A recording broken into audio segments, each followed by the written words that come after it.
This is a Jmix exclusive.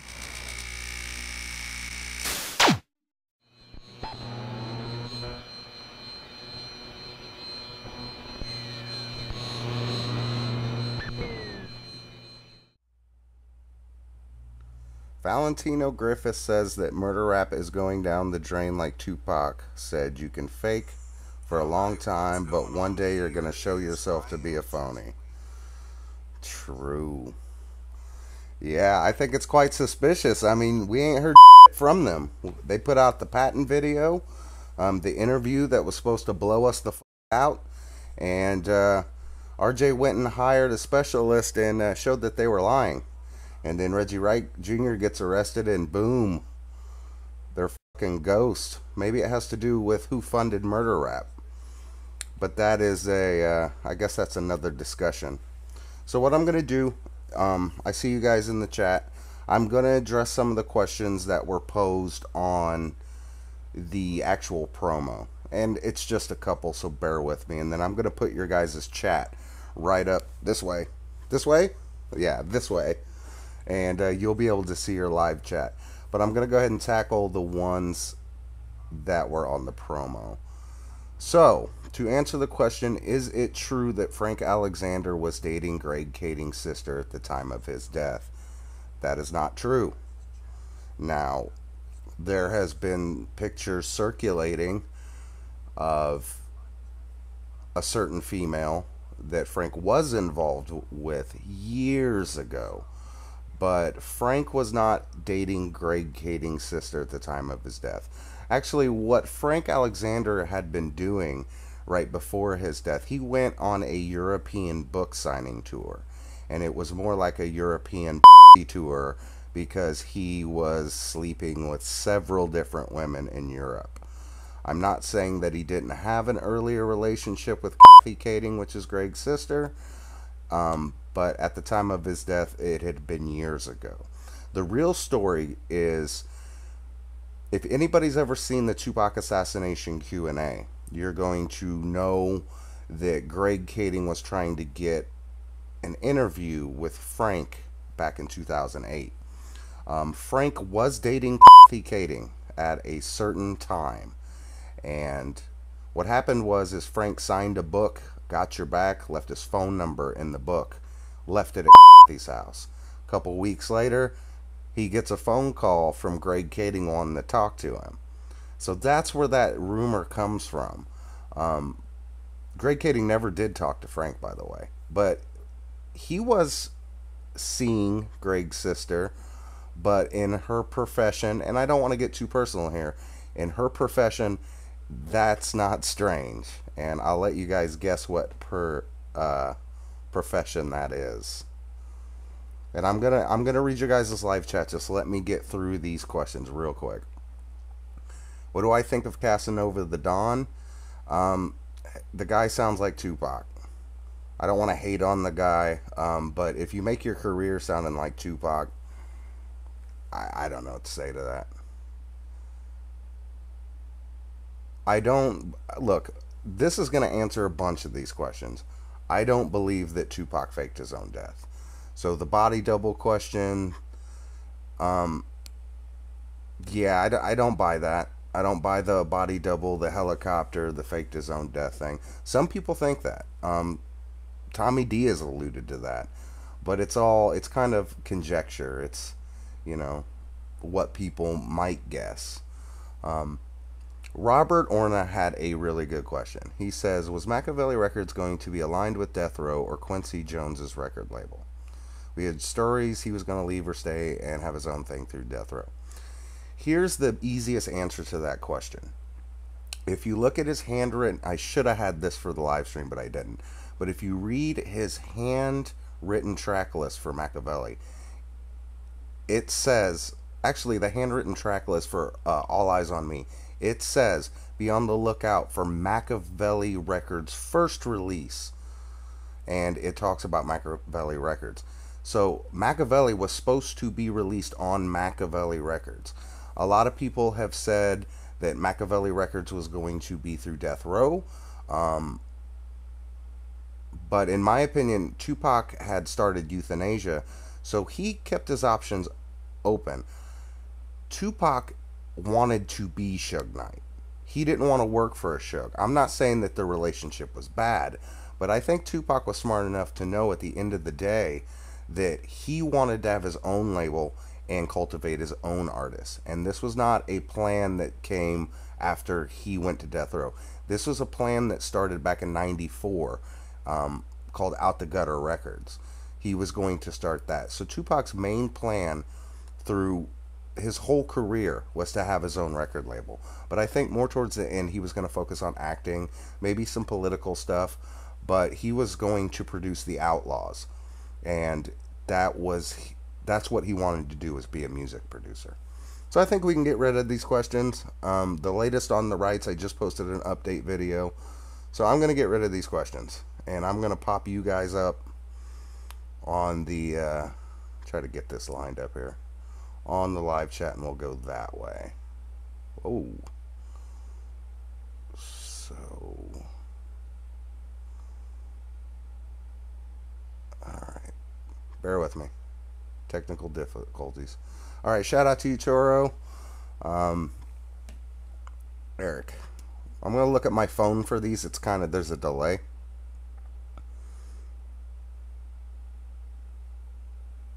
Have I watched SpongeBob SquarePants? Yes, with my kids. Fuck the Patton brothers, I agree. Who is okay, Tori, who's Tupac biting? I don't understand what that means. Okay, Gino, you ask a good question. His question is, I believe the Tupac assassination theory, but listening to Eugene Deal's interviews, I feel like there's a connection between the two murders. Or do I feel it? Yes, I think Eugene Deal has a lot of information. The funny thing about Eugene Deal is when I debated Greg Kading, and this was years before Eugene started speaking, Greg Kading tried to discredit Eugene Deal. Eugene Deal had said in public and in private when Murder Rap came out that he was misrepresented, that he identified Amir Muhammad. He did it on the Nick Broomfield documentary.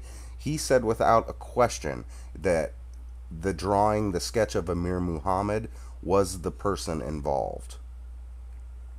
So Eugene Deal, I do believe there's a connection there. I've tried to speak to Gene. I spoke to him briefly. He's really tied into the Imrect YouTube channel. So it's kind of trying to pull him away from that channel that, you know, he's working with to get him on here. It's possible though, and I'm going to try to get that done. I hope that answers your question, Gino, but I think that Eugene Deal has a lot of information that could tie these two cases together. Thank you, Daphne. Much love and respect. I'm a little bit behind on the questions, guys.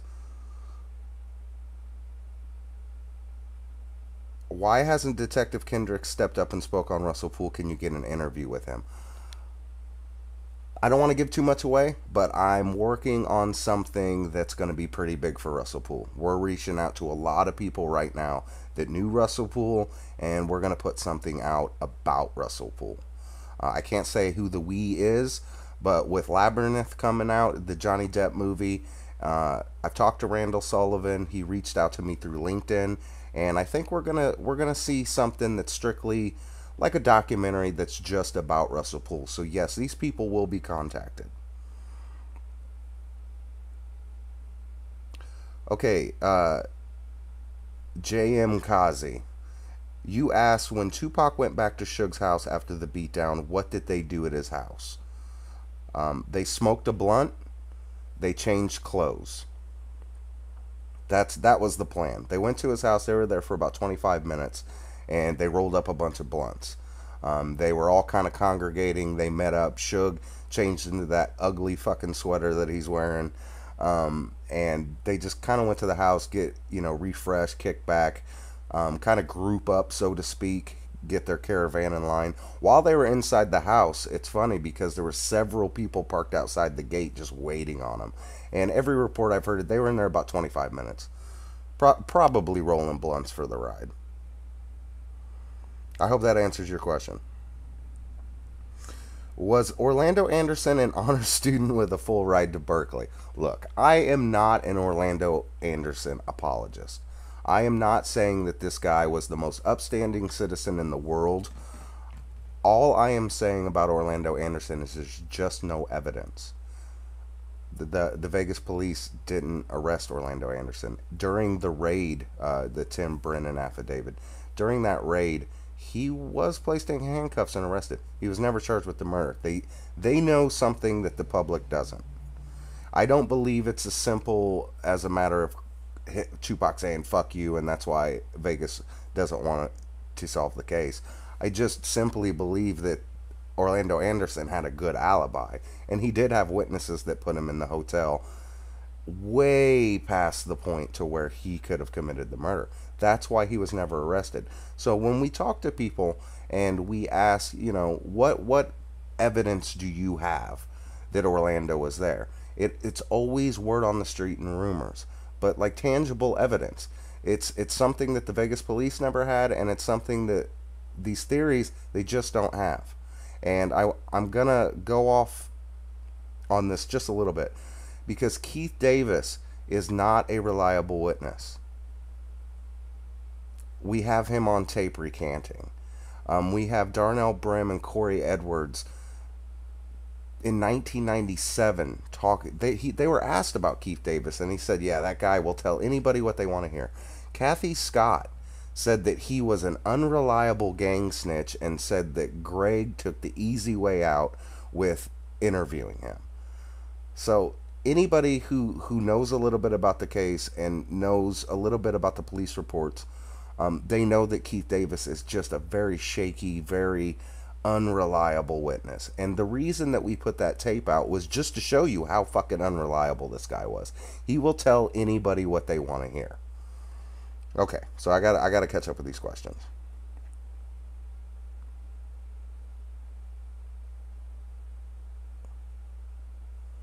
I know nobody likes dead silence. Hold on. Thank you, Samantha. I appreciate it. I try real hard to provide great content. It's not always great, but it's done out of love. It's done out of love, and I try to interview as many people as possible that were around Tupac. What is kind of blowing my mind, though, is the AJ Benza interview that's kind of flying under the radar. I hope that everybody checked that out, because he's getting a lot of flack on there, but AJ Benza was friends with Mickey Rourke and Tupac at the same time for the 8 to 10 month period that Tupac was in New York until after he was shot. And AJ Benza is the one who wrote the New York Daily News article where Tupac called Haitian Jack a hanger-on. Some people attribute that to the Quad shooting, that's why Tupac was shot at the Quad studios, why he was reprimanded, is because he was saying Haitian Jack's name in the press. AJ Benza's the guy that wrote that article because they were hanging out. So I would highly recommend checking out that interview because he dropped some fucking bombs in the future uploads. Okay, Life with PSD.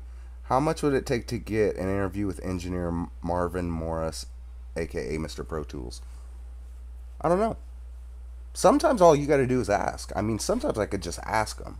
A lot of people, it's weird because the channel's been around so long. Not that I'm super popular, but because the channel has been around so long, people know who I am. Like when I said that I was reaching out to Randall Sullivan, he actually found me through LinkedIn from watching my videos.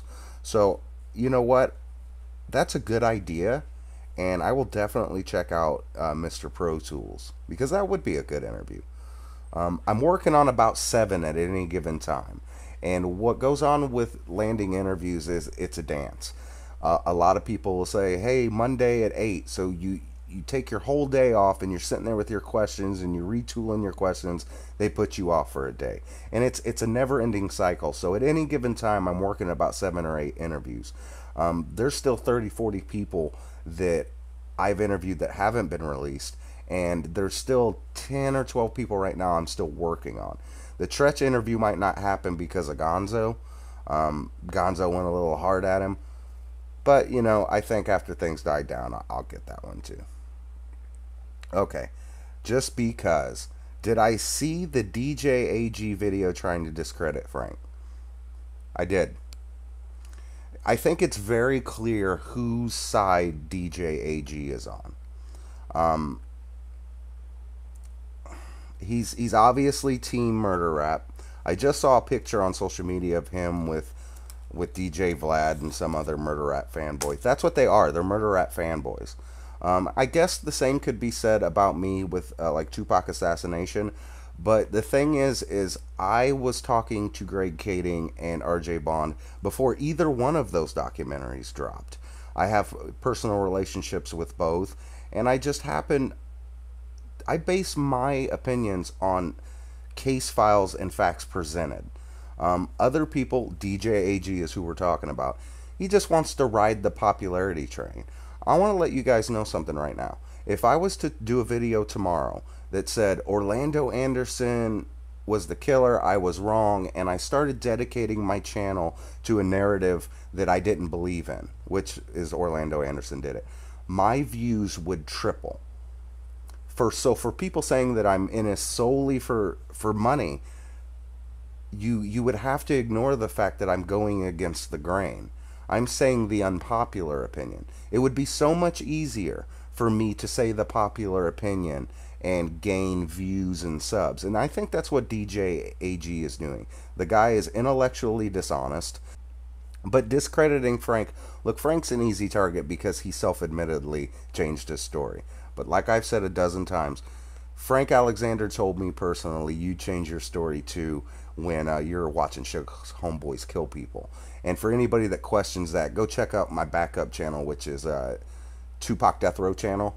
I'm gonna start posting all his phone calls. The ones that were released already are the ones I put out over the course of the years on my channel, but I have all of them. And I'm going to start dropping those things, slow drip. You're not going to be able to deny the type of people that were threatening Frank.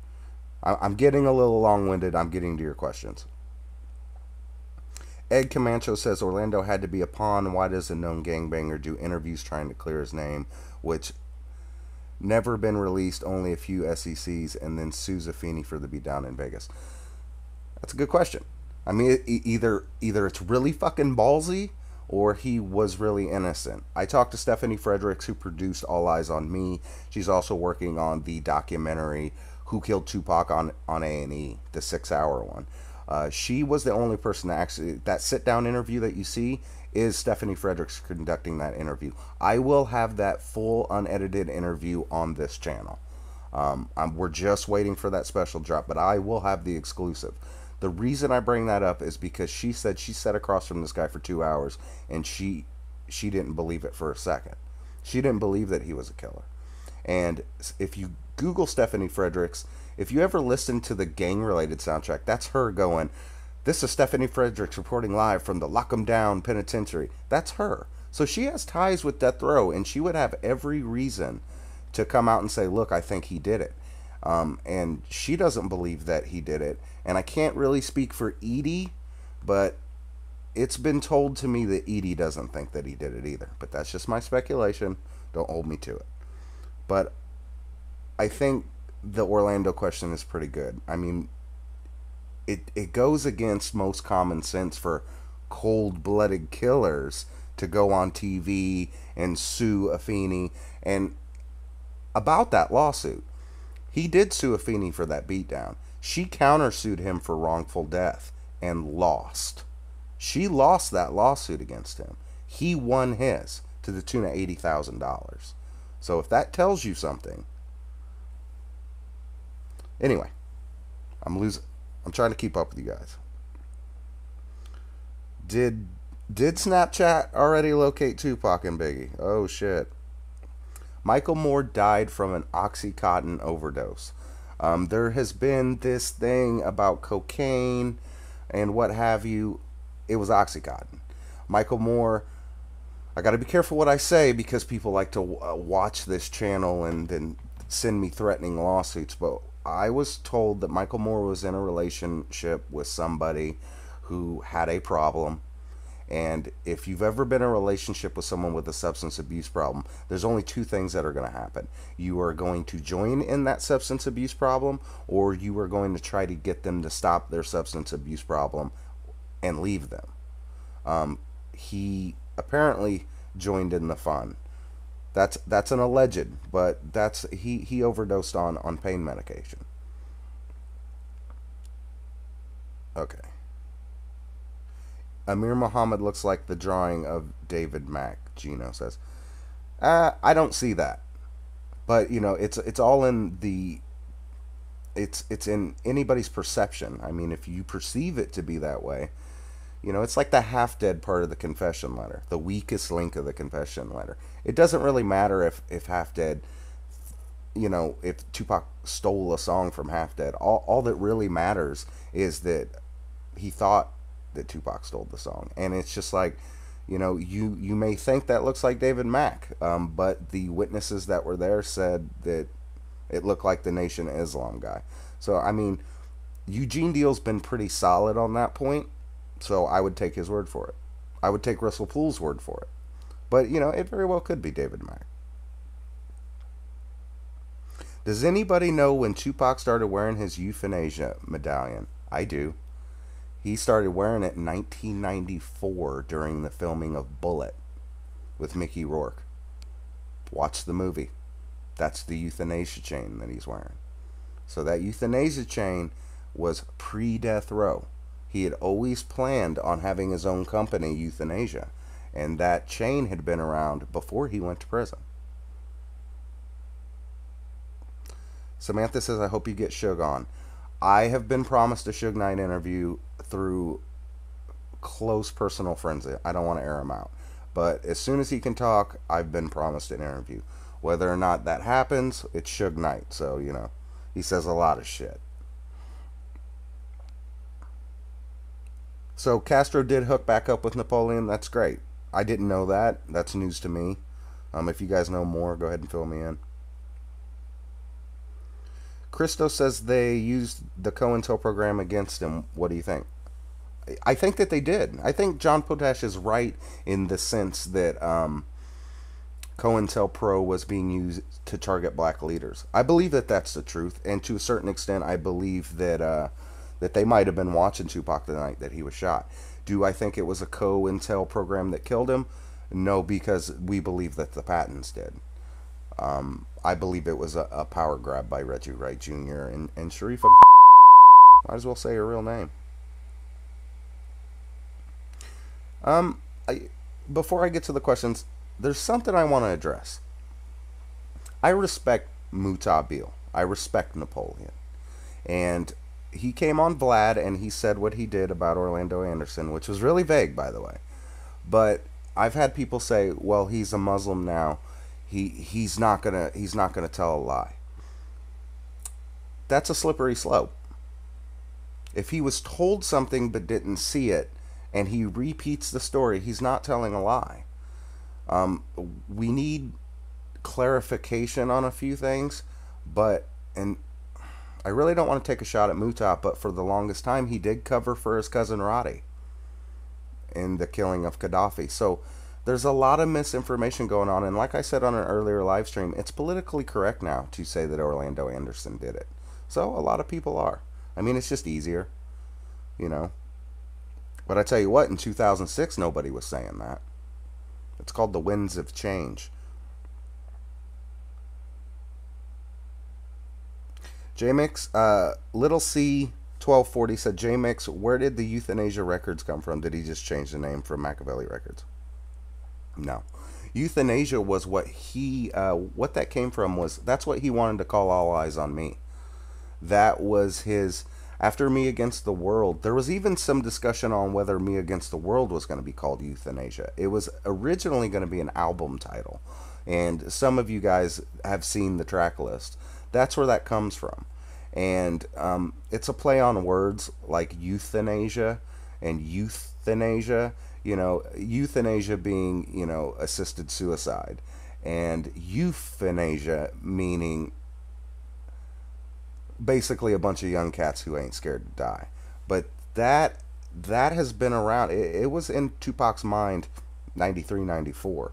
Machiavelli Records was going to be a second deal, though. The Euthanasia company that he started with Yasmin Fula was a film production company. And I want to talk about Gobi real quick, if you guys don't mind. Tupac partnered up with Tracy Robinson, the good-looking lady from the All About You video, for a film production company because he was doing Bullet and Gridlocked and all these movies. He wanted his own film production company. They hired Gobi to document Tupac, his daily life and routine, because Tupac was going to release a documentary about himself. The problem with Gobi is once that happened, Gobi became what's called work for hire. That means Gobi was hired to film Tupac. He was being paid to do so.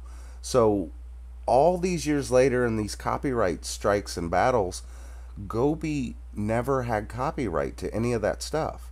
Because when someone pays you to film them, the copyright belongs to the person paying you to do it, which would have been Tupac. And the reason I went on and explained that to you is because that's what was going on with the copyright with Gobi.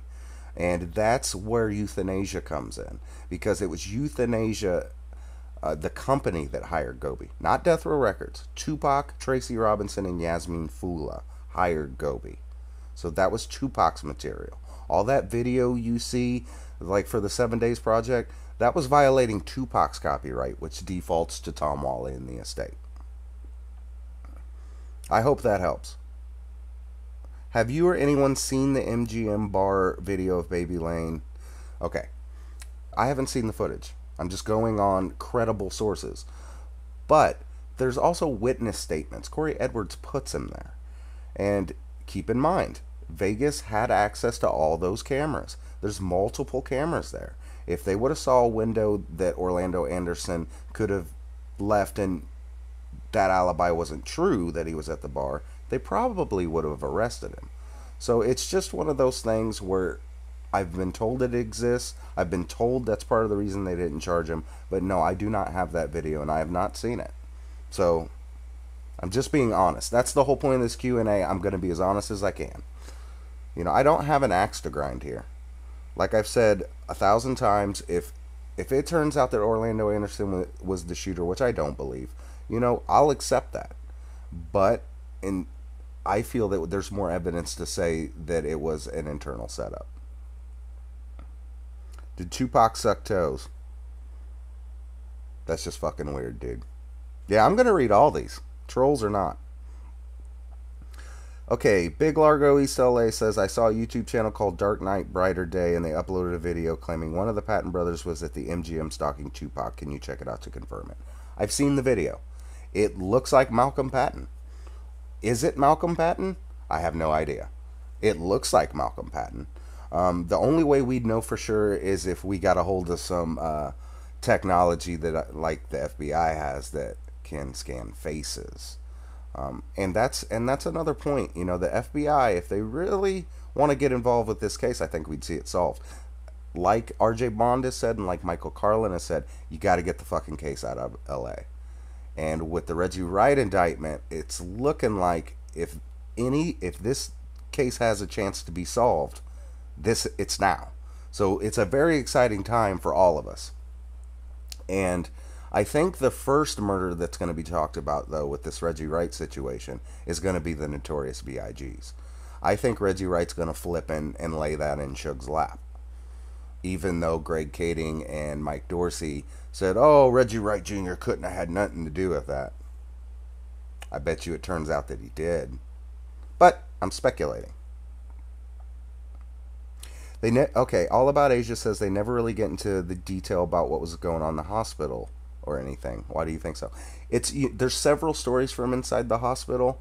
I actually have a clip of somebody who was there that I was going to put up today. I don't want to not give you a non-answer, but it's kind of like my channel. I take everybody's statements. Now, they're all different statements, but it's like a big puzzle. And you just have to take the little statements of everybody, see which ones match, and that's most likely the truth. The ones that don't match are typically maybe people's own personal perceptions. And that's what this channel is for. It's not for me to make any damning declaration. It's for you guys to listen to all these people that knew Tupac and draw your own conclusions. You know, I know that's kind of a cheap way out, but I believe that just like me hearing it, You guys can hear it and make your own choices, because I believe, even though that there's trolls on here, I believe that a lot of people are intellectually smart and they're starting to wake up and see what government programs like Prism are doing, surveillance, and they're starting to wake up to the fact that there's a lot of nefarious activities going up in our federal government, our state governments, and in the police departments. Compton Police Department was shut down after those murders because of the same shit that they charged Reggie Wright Jr. with, which was distributing cocaine, stealing stuff out of the evidence locker. And for the people that say that Reggie Wright Jr. was only busted for weed, you guys need to read that indictment. It's cocaine, methamphetamines, Oxycontin, and weed. It wasn't just he was mailing nickel bags. He was doing the same shit that they were doing 20 years ago. There's a story Suge was playing for time, Jesse. Shorty18 said, if you want to clarify what you mean, I'll try to answer that. Mike, you're right. There are conspiracy theorists, and there are conspiracy theorists who are delusional. What I want everybody to understand is that murder rap is a conspiracy theory by clinical definition. So, like, laying the conspiracy theory name on Battle for Compton or Tupac assassination or even my channel, it's kind of like the pot calling the kettle black. If you support them, you're supporting a conspiracy theory, and if you support us, you're supporting a theory or a conspiracy theory until there's an arrest. But I tell you what, only one side actually called out criminal activity and has seen an arrest, and it's not murder rap, for whatever that means for you guys. Do you think Tupac knew who shot him? Walter Taylor asked. Yes, I do. I do think Tupac knew who shot him. I think that both him and Suge looked at exactly who shot him. And I think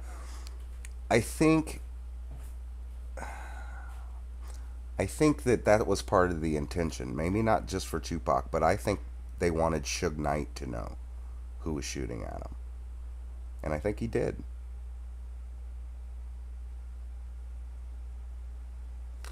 The Voodoo Show says that Poole was going to expose the truth. He had a case after this that was going to shock the world. Yes, Russell Poole went to the LA County Sheriff's Department to basically offer up evidence against police involvement in Suge Knight's One Oak shooting, and mysteriously dies. But you got to understand that they knew that Russell Poole was trouble because of Rampart. He blew that scandal wide open, and it cost the city millions of dollars. I think, I don't want to be the guy that says they killed Russell Poole, but I think they would have a good motive to. I mean, the guy had already almost destroyed the LAPD with his inside information. It could have happened a second time. And let me say something that might reiterate something Mike Carlin said. Mike Carlin had said that they could have put something in his water. Well, if you follow any kind of politics at all, and this is a little out there, but Roger Stone and another gentleman who spoke out against like radical Islam or Hillary Clinton, they were poisoned in a similar way. They had potassium chloride put in their water. That causes heart attacks. All it would have took was, and for those that don't know, potassium chloride is what they use in lethal injections. It's just, and it's the same thing they give you in the emergency room when you're dehydrated. But enough of it will cause cardiac arrest instantly, and it's undetectable because it occurs naturally in the body. So it's very possible that they gave him a shot of potassium chloride. Do I think that that's likely? No, because I'd like to think that there is some kind of honor. Maybe I'm stupid for that, but I'd like to think that not everything's a conspiracy theory, that there's reasonable explanations for things. Okay, Gino, I hope I'm saying that. Gino, you said, now that we know the MGM fight was staged, I think Suge Knight knew about the first part of the plan, but how and why nobody ever saw Tupac's body deceased? Two-part question. I'm going to answer as quick as possible because I'm missing a lot of questions here. I think it's a possibility that Suge Knight knew that the fight was staged. I think they knew that Tupac was leaving and they wanted to have some leverage. I think that whole fight was staged. But I want to address the video that came out on the Defiant ones. That is edited. That's not Tupac running to fight Orlando Anderson. The area that they're in that new footage is the arena area. It's about 400 feet from the lobbies. So where it kind of shows Tupac and they say, hey, go get me some more chips, he was going to gamble. That wasn't him being directed Orlando Anderson. It was edited to appear that way, but don't get caught up in that.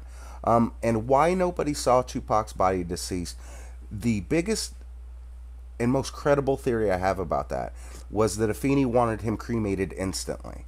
So Billy Garland couldn't come along for a DNA test and try to lay claim to part of Tupac's estate. And that's why Suge Knight paid $2 million to a guy to cremate the body. And that is absolutely true. That happened. I think that it was rushed.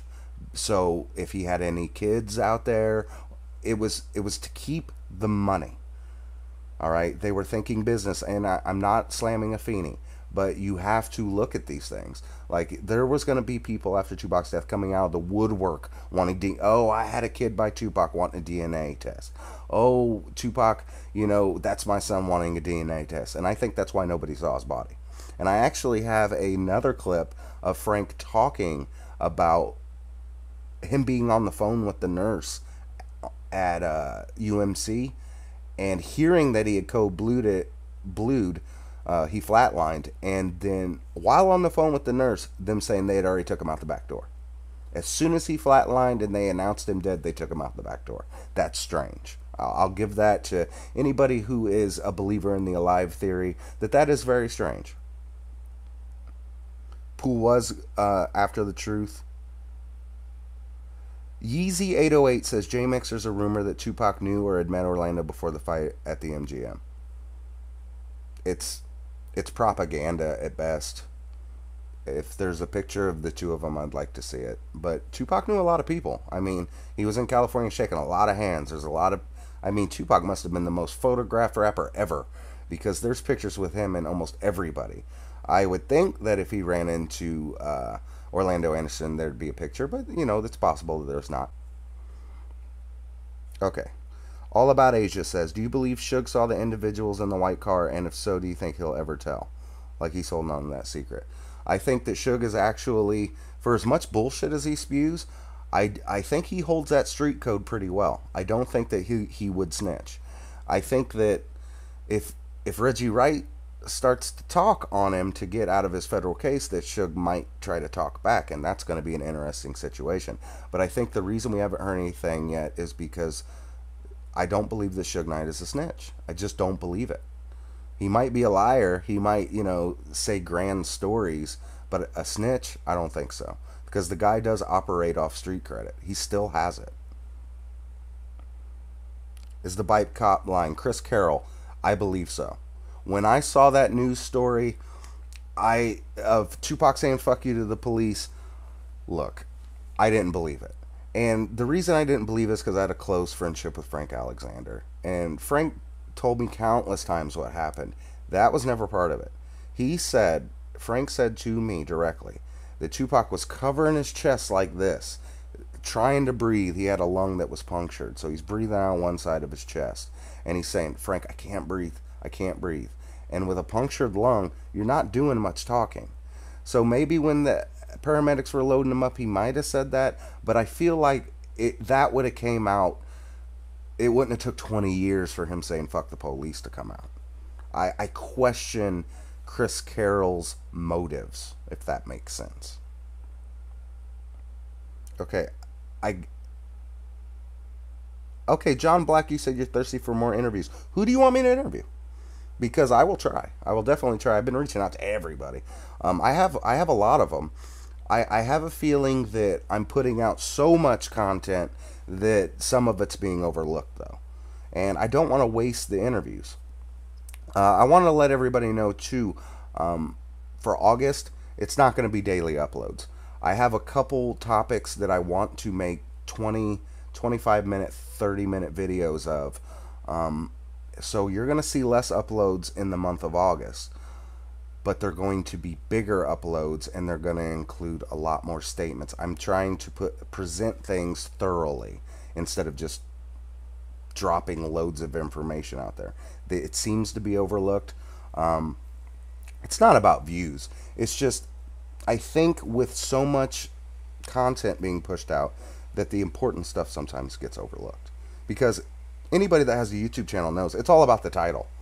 I could put out a fucking piece of shit interview, but if I call it Orlando Anderson was a pawn, or Snoop Dogg and Tupac's beef, it'll get 100,000 views without me even blinking. But if, like the AJ Benza interview, he is coming out and publicly saying that Madonna posted that bail, and she did. She posted about $1.2 million of it, and that's something that's been a little circle.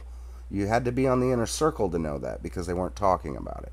And the reason they weren't talking about it is because there was a film being planned called The Early Years, and they were going to drop that bombshell in that movie, and they never did. They're redoing that movie for release, but you know what? Fuck them. I beat them to the punch. That's true. And I recommend everybody go check that out. Okay, I gotta go to the bottom. I'm missing so many of these. So I'm gonna go live, basically. I'm gonna look at your comments live, and if I missed a question, I just don't want to fall behind, please ask it again. I'm looking at them live. Okay, Jmix, for all the people that said Pac didn't shoot the cop, he was lying. Have you saw the video? It's back on YouTube. Can you get it? I don't know what that means. Tupac shot the 2 off-duty cops. Do you think that Snoop Dogg, Gino said that, do you think that Snoop Dogg had a big involvement with the Tupac and Suge shooting, being that Tupac was punking him and putting his hands on him? I take the Faison Love approach. I think that Snoop knew something was afoot, and by not giving Pac a heads up that he's responsible for it. And I think Daz did too. And Daz can clown my live streams all he wants, but you notice he won't come on and talk to me. And it's not out of hate. It's not out of any spite. I just don't think that Daz wants anybody challenging him. Someone who really knows their shit. He did talk to 313 live, that guy Terrell. Please go sub to him. 313 is the truth. The guy is not about bullshit. He really is about truth. So check him out. 313. Hold on. Look in the comments. Jmix, why doesn't Suge just rat out Kenner and Reggie and get in the witness protection? Yeezy, that's because he's not a snitch. But if you watch the last court date, David Kenner made an appearance, and that means something, because Suge had fired David Kenner earlier, about a year ago, off his defense. Soon as Reggie Ray Jr. got arrested, he was begging the court to talk to David Kenner. There's a reason for that. Anything other than that is speculation, but I think that Suge wants to know what the fuck's being said. Because I think just as much dirt Reggie has on Suge, Suge has on Reggie. So this could be a very messy situation if someone starts talking, and it's exciting. Rolex Enterprise. Yuckmouth debunked the half-dead theory, saying that why would a Long Beach Crip align himself with Compton Crips? Not going to happen. And why would Snoop send a DPG affiliate rapper to kill Pac? Rolex Enterprise. You were saying that, I'll address Yuckmouth, but you were saying that Long Beach Crips don't align with Compton Crips. Is that right? Have you seen the makeup of Death Row Records? You telling me those Crips were all in one gang set? Why don't you ask C-Style that question? Because C-Style's going to tell you something different. And if there's the only bigger Crip I've met other than C-Style is the second in command of the Southside Crips. All those gang members were working together because it's not about banging when it comes to money. If there's money involved, it don't matter what fucking set you're from. And for everybody who says I don't have street cred, Michigan Avenue is about 40 miles down the road. That's Chicago. No jokes, guys. No jokes. All the time. Street cred my ass. I know all about gangs. I grew up around them my whole life. I just took a different route. So, as for Yuckmouth, I interviewed Yuckmouth. Yuckmouth told me in that interview, you can watch it, that he was Biggie's friend. That he had met Tupac, but he was Biggie's friend. So he was kind of torn when the East versus West Coast thing happened, and because he was Biggie's friend. So Yuckmouth, I respect Yuckmouth. I just that the title of DJ AG's video is kind of misleading, but I don't believe that Yuckmouth is an authority on the situation. I mean, look, if I tell the same rumor I heard, if I say Orlando Anderson did it, I'm just speculating. I don't know. I wasn't in the car. When I say the Patton brothers did it, I'm making a hypothesis, which is an educated guess based on evidence. But I still don't know because I wasn't there. Yuckmouth, who I respect, has self-admittedly said that he was closer with Biggie. So I think that kind of, did he debunk the little half-dead theory? How? What he said, oh, that ain't true. That's not debunking it. And it's not the half-dead theory. It's the Patton theory. And only murder rap fans call it the half-dead theory because it's the weakest link in the letter. Because people just can't wrap their mind around the fact that he might have thought Tupac stole a song from him. And it was used to slander us because that document was leaked by the LAPD. That was leaked as the half-dead theory to slander the letter. But the same letter that Greg Kading uses to point the finger at Bucci Fauch in the killing of the Notorious B.I.G. says some crazy shit too. I have that letter, and I'm going to put that letter up so you can read it. So you can pick apart Greg Kading's little theories, because he bases that on one letter, but he doesn't show you that letter. And that's where Greg Kading got the Bucci Faust theory from, was a similar letter to the one we have, but he won't show you all the other bullshit in the letter. At least with us, you saw everything in the letter. Yes, I believe that the half-dead thing is the weakest link, but it doesn't mean anything, because the letter's not, little half-dead killed Tupac, goddammit. The letter is talking about Reggie Wright Jr., and people are so hyper-focused on this little bitty part of the letter that they're missing the whole context of the letter. And that's the thing. When you call it the half-dead theory, you're just taking a shot. So I tried to answer your question, Rolex Enterprises, to the best of my abilities without being a dick about it. I'm being honest. I know what side you're playing for, and it's all good.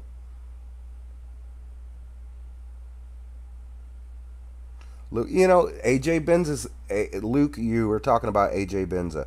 AJ Benz is a straight dealer, though. The guy's a straight shooter. So you got to hear the rest of the interview. The thing about Tupac fighting in a circle. Look, that wasn't only said on Thug Immortal. Lots of people from Digital Underground, and you know what? Why don't you ask them? Ask Cletus Mack, ask Money B, ask Shock G. Ask them about hotel fights.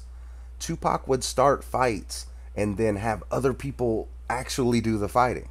This is true. And there's stories of it and stories of it and stories of it. But people see Tupac as, this legend, and they just don't understand he's a human. AJ Benza told the truth. Maybe Tupac, maybe he, elaborated. Maybe Tupac didn't really do the Three Stooges, and maybe Tupac was joking. But I don't doubt AJ Benza for a minute. Guapo said, what was the real meaning behind Tupac's mob tattoo? Was it for gang or slang money over bitches? I think it was for both. Now, people try to debunk that by the video where the lady asked him, what's that mean? What was he going to say to the lady? Money over bitches? Or member of Bloods? No, he's like, and you could tell he's making up as he goes. And money, organization, and business. But I believe it was a double entendre. That for Suge, that MOB tattoo meant member of Bloods. But Tupac could play it off and say, it means money over bitches. So I believe, just like a lot of things Tupac did and said, it had a double meaning. I have not interviewed Eddie Griffith, X2 Rise, but I'm trying to. They did have a good relationship. Chris Dollar, what happened to your Lincoln Town Car theory? It was never a theory. We pulled the video down because it was causing too much confusion. They were actively investigating what the leads in the letter were taking them. And RJ has addressed this. But literally, that video was them in real time going, okay, they said they park the car here. And them going there and finding a car and then going, holy shit, could it have been a Lincoln? And then you go to the statements of the 4 girls and they said it's a Lincoln. I have those statements. So they asked the question. He's like, look, this is the leads we follow. This is what we found. Could this be it? Nobody ever said this is the car. We were asking a question in real time so people could see that people were actively investigating it. But it flew over too many people's heads. You know, people just say, oh, that's not the car. But you know what? None of you guys were there. Nobody in this chat right now was there. Nobody really knows if it was a Cadillac or a Lincoln. I believe it was a Cadillac. Let me clarify that. But I think the meaning of the video was lost on people. You know, I'd like to say that everybody that comes on the channel is an analytical thinker, but that's just not true. Madonna did make part of his bail, and she had been trying to do that early on. Actually, if anybody... Here's the story about the bail, just so everybody understands. Interscope wouldn't publicly use Tupac's money to bail him out. They wouldn't do it because of the charge. Interscope didn't want the public seeing them bail out someone who was accused of rape and convicted of forcibly touching someone's buttocks. They didn't want that bad press. Madonna early on was trying to get that bail raised in full. So what Interscope and Jimmy Iovine did is they needed a Suge Knight to come out and say, look, I bailed out Tupac. Because Suge Knight wasn't worried about the negative press, because his press was, I'm a gangster. So who was really fucking Tupac on the bail was Interscope. Now, Suge Knight worked for Interscope. Death Row was under Interscope. So he was able to come in. Tupac signed a management deal with him. It gave him, Suge Knight, the royalties from Me Against the World. And Suge Knight used the royalties from Me Against the World to bail out Tupac. Just with that simple management contract. So the only people that were keeping Tupac in jail was Interscope because they didn't want the bad press. Thoughts on Kidada Jones? I have a lot of thoughts on Kidada Jones. I think that it's unfair, all the press that she gets because of who she was with. I'm sure she'd rather not have that. She's very quiet. I'd love to talk to her and pick her brain. But I think Kidada, like Jada Pinkett, are one of those people that some people are just off limits. Because, like, if they had a very close relationship for it, it feels like almost like I'm prying into their personal life if I want to talk to them about someone that they love deeply. Like I said on a previous live stream, it cost 10 grand to even touch Kidada. So my thoughts about her, I think very highly of her. It's just getting to talk to her. And even if I get to talk to her, how far do you push that interview? There's got to be some kind of line. In the AJ Benza interview, I asked him, because he wrote the article about Haitian Jack, and I asked him, I said, so how do you feel about when people say that you wrote the article that got Tupac shot? And he goes, holy shit, nobody's ever asked me that before. So, you know, it's hard. The point I'm trying to make is it's hard not to cross the line with people. And with Kidada, I would be afraid that I would cross the line with her. The audio thing, I run a Mac and I run iPhones. I check the master audio. I'll start pushing it up, but it starts to clip the audio. I try to do it in the best possible. Some of the phone call audio is just as loud as it gets, because if it gets louder, it distorts it. There's nothing I can do about it. I do have new software, and the new interviews I'm conducting are a little bit better. I'm using Google Hangouts and different live platforms. So you're going to see a lot more face-to-face interviews. But with the older phone calls, Mike, not a lot I can do about it. Without making an audio terms called clipping. It's where it's hitting the red all the time. And if you play it on something that has dynamic sound like my system does, it sounds like shit. So it's one of those things, you can't please everybody. So Regal Chris, so Suge ain't bail him out. No, not really. Tupac bailed himself out with his own money and about $2 million of his own royalties, and Madonna helped. But Suge, they needed a Suge to bail him out. So Suge was the face of who bailed him out. But did Suge take money out of his own pocket or bank account to bail out Tupac? No. That's why if you read the prison contract, the first page of it isn't a record deal. It's a management contract. Once Tupac made Suge Knight a manager, Suge Knight was able to access all the royalties he had from Me Against the World. And that's how his bail was able to be posted, because Interscope wouldn't do it without someone else stepping up in front and taking the heat from the press because of the charge. And the charge was a rape charge. Forcibly touching buttocks, it's a rape charge. When you forcibly touch a woman in a sexual way, it's rape. You know, that's why Tupac came out on interviews and said, I can't believe any woman would think I was a rapist. I don't believe Tupac was a rapist. I believe what we all believe is that woman fucking set him up and tried to get a payday off of him. Which happens all the time. You see it all the time now with rappers. And I mean, just look at Black China and Rob. I mean, it's the same situation, only without the rape. Okay, interview Trayvon Lane is what Manny said. I'm gonna tell you a little story about DJ AG. DJ AG interviewed Risky Brent, and if you go to DJ AG's channel, you'll see that even his Risky Brent interviews don't say interview with Risky Brent. He titles them differently because he hates Risky Brent. Because when he interviewed Risky said, look, I can get you in touch with Trayvon Lane. And he's like, but Trayvon Lane is not going to talk about Tupac. He's not going to talk about Death Row. Trayvon Lane has a new music company he started. That's all he wants to talk about. And DJ AG dropped the ball. Instead of going, okay, yeah, whatever, I'll just promote that, and then getting the interview, and then maybe trying to get him to answer the questions, he threw a little bitch fit. And I don't want the interview if he's not going to do this. So, like, you know, you could have seen a Trayvon Lane interview, but DJ AG's dropped the ball. He doesn't know how to play. You have to play ball with these people. Like, I would have took that interview in a heartbeat. If he'd have said, I don't want to talk about Tupac, I'd have been like, okay. And I would have talked all about his record label, and then at the end of the interview, I'd have said, okay, what'd you whisper in Tupac's ear? Because at that point, all he could do is hang up on me. But you don't drop the fucking ball before you even land the interview. That's why DJ AG has an axe to grind with Risky, and that's why DJ AG has an axe to grind with me, because I've said this before. You know, look, if you want to support Greg Kading and Murder Rap, that's fine, but to blindly follow whatever he says without fact-checking, that's look, I came out against RJ Bond on the Little Half Dead thing. Vocally, verbally. We had fights about it. Because I'm not going to swallow anything someone hands me. And what I see from Murder Rap crowd is they do. They just swallow it. Greg can come out and say anything and they're just like, gulp. But you know what? I did some research on the Half Dead thing, and I found out a situation did happen in Reno when they shot the St. Ides commercial. So it opened my eyes, but I questioned it. And you got people like DJ AG and other Murder Rap fans that they just take it and they don't question it. I can't respect that. You know what? I am trying to get... John Black said I should interview Tupac's sister. I've spoken with her.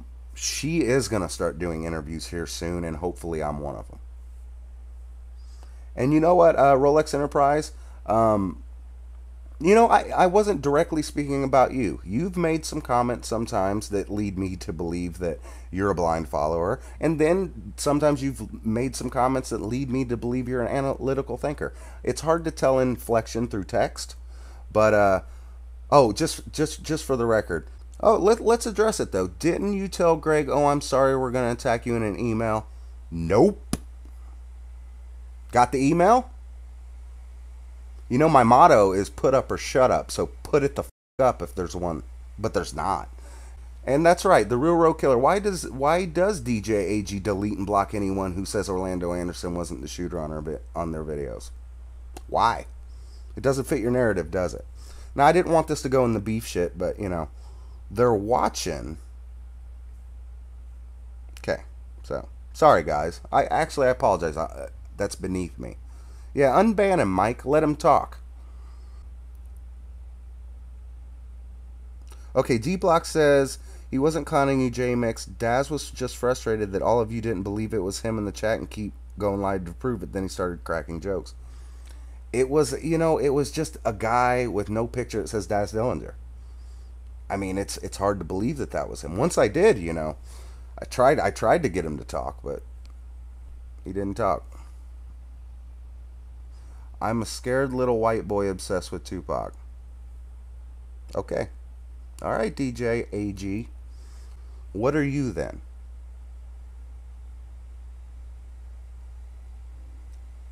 And you know, I love the white bashing, but you don't know my ethnicity.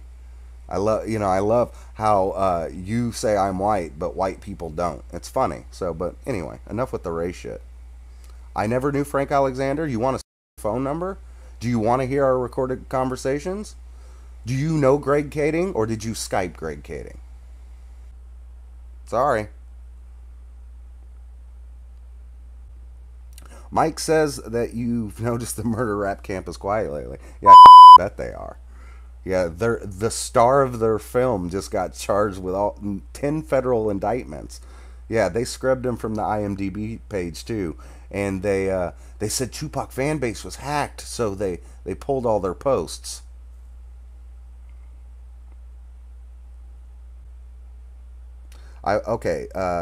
Title is pro. I've watched Murder Rap and Assassination, watched the debates. Where's RJ Bond Kading debate? He washed you and Carlin. At least you held it down. Carlin got made out to be a nutcase. That's a fair assumption. You know what? Love you too, all about Asia. That's a fair assumption. I don't think that I won that debate. But there is 45 minutes more to that debate. And the good, juicy part of that debate is Greg goes after my mom. But they don't want you to hear that. They don't want you to hear Top Cop rolling in the dirt. That's why I put it out, to show you what he was. Did you notice how he brought up my criminal record when we were talking about Kevin Hackey? Hey, a criminal record like you, Jesse. The f does that have to do with anything? But I don't have any street cred. Half Dead wrote, keep your head up. Yeah, I doubt it. Where's part 2 of your debate with Kading? Ask Greg Kading. That was my end. I was recording it from my end, and we were having a storm. So when he panned out and I said, oh shit, I called them back from my cell phone, which at the time I didn't have a recorder on my cell phone. And that conversation was, look, if I finish this debate, I want you to send me your end of the recording as soon as we're done. And Anton Beatty gave me his word. And as soon as his debate was over, he refused to keep his word. So he was a liar. He was protecting Greg because Greg flew off the fucking handle. I called him a dirty cop after he went after my mom. He flew off the fucking handle. If anybody could, I've got $1,000 for anybody that unearths that debate. PayPal, I'll send it right to your PayPal. I got actually, fuck it, I got $1,500 for anybody that can provide that interview, the rest of that interview. That goes to Anton Beatty too. I'll give you $1,500 for the rest of it. Ex-Con, the homie Ex-Con. What's up, man? He was former second generation outlaws. I don't want to put him in that category if he doesn't want to be. He's a rapper. He rapped with Fatal. He rapped with the Outlaws. Shout out to him. He's a real cool dude. Go check out his music. It's dope. He raps like it's 96 again.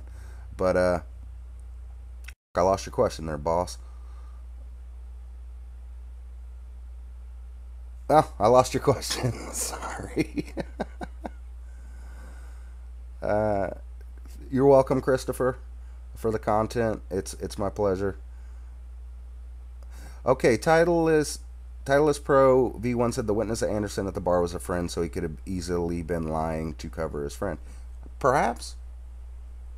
But they never got him to switch that story. I mean, look, when you bring, see, those are straw man arguments. Could he have been lying? Yes. I mean, could everybody involved be lying? Yes. I mean, but the what if game is just that. I mean, we can go down the rabbit hole of the what if game, but it's always just going to be the what if game. So, okay, let me get down to the bottom here. Okay. Did the FBI test Max Gecko ammunition? Not to my knowledge. You know why? Because they didn't have any 9mm Gecko ammunition in their database. Greg Kading says it wasn't a rare ammunition, but the FBI Ballistics Testing Center, it's such a rare ammunition, they didn't have one example of it in 1996 whatsoever. But if you listen to Greg Kading, it was available everywhere at your local Walmart. That's just not true. Pox Sister. Okay, I answered that one. Jmix. Okay, Manny says Jmix. I want to hear what. Okay, my email is jmix.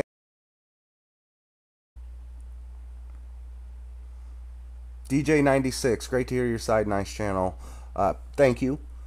You know what? I'm having fun with it. I'm not tripping out. I just always wanted to call DJ AG because he takes little slander, little sneak disses, but he won't come out and say anything because he's just one of those politically correct dudes. It's these same people that will be the first to say you're not a street dude, but when you call them out and say, "Okay, come and do something," then they act professional. Like, how dare you, sir? How dare you say you would fight me? Okay, that's okay. Okay, there's XCon. I did not see your video, Jay Makazi.